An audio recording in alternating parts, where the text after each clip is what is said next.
Noble arrived on a Tuesday, which is precisely when the cosmos likes to hide its best plot twists. Dawn smelled of wet cedar and chimney soot, and the farmer had barely prized the sleep from his eyes when the foal slid into straw, spindly, unsure, alive. Were horses philosophical, his first thought might have been, strange to exist. His second, inevitably, is that breakfast? He grew, like an exclamation mark, loud and certain.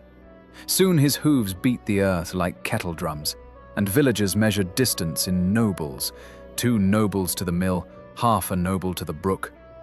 He ploughed clay that had broken iron teeth, hauled wagons through rutted lanes, moved brides and coffins and barrels of cider with priestly composure.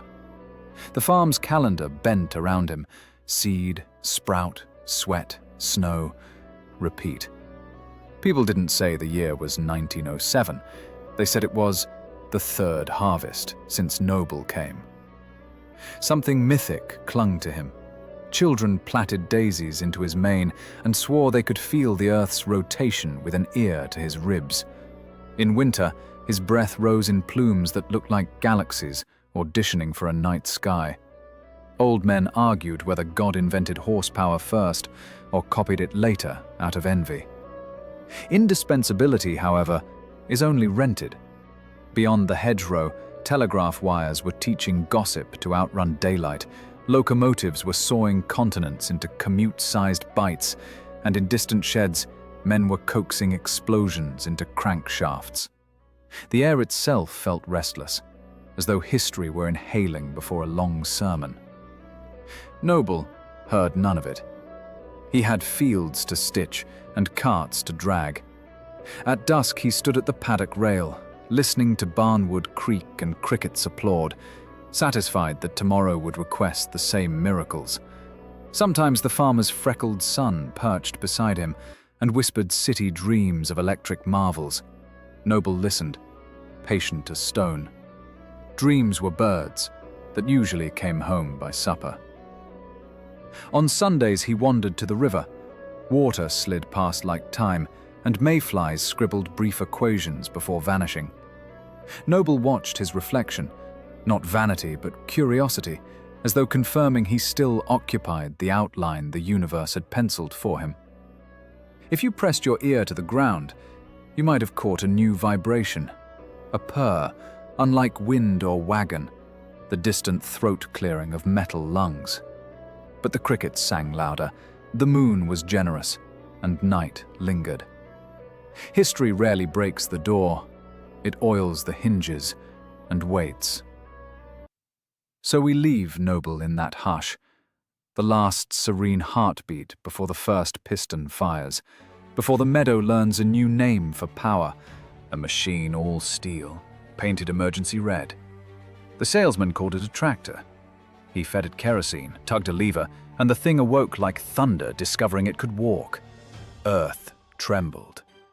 Noble watched, ears twitching, as iron muscles flexed where his had carried the burden for years. But first they hitched him beside the newcomer, a ceremonial handshake between past and future.